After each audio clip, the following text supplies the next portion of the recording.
还在那边咆哮说要抢劫，因为他进来没有喊说要抢劫，是到柜台的时候刚好有客人在那边开户，他才在那边咆哮。我们本来以为是有什么误会或是怎么样，结果我们后来就躲下之后，我们就都有按警铃。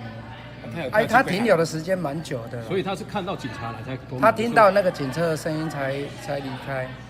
他到柜台是马上亮枪吗？对，就亮枪了。然后他是出去的时候，警察刚好到。他听到警声的时候，警车的声音的时候，他往外跑，本来是跑到那边嘛，那结果警方是从那边来，他要折返，因为我们有追出来嘛，他看到他又折返，我们想说他有拿枪，我们就找掩护就躲起来。他有跳进柜台里面？没有。说他也没有开枪。没有，他没有开枪。这个时间大概多久？我大概超过3分钟哦，那停留时间很久。光是跟那个柜员要求说，叫他把拿钱出来，把钱拿出来就僵持了很久，因为柜员开户的地方就是没有钱啊。对啊，那柜员是吓到，就一直跟他说，我就真的没有钱，怎么拿给你？他有表示说叫他去后面拿。所以他是跑到开户柜台，不是跑到存。3个人也不会死机，应该。结果抢劫才会全部跑走。照了，接，别照过来。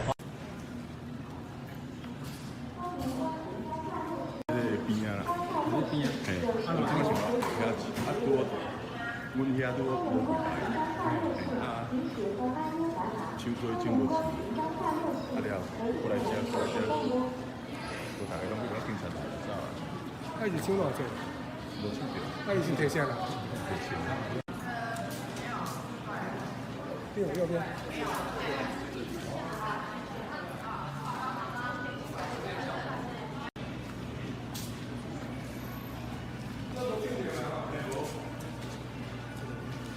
你搞错是啊，过来你家，过来，顶，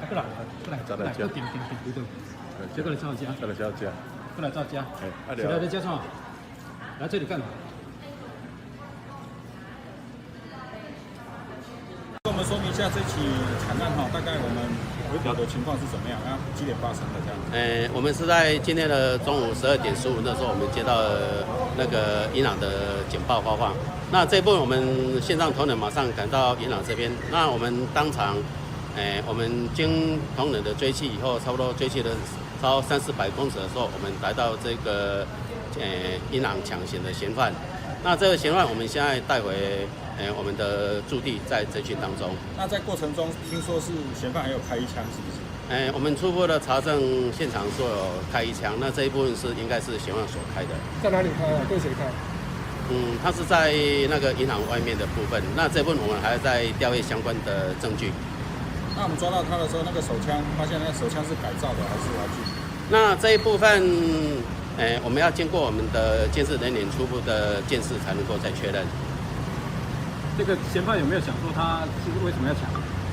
现在还没有，现在我们待会才在侦讯。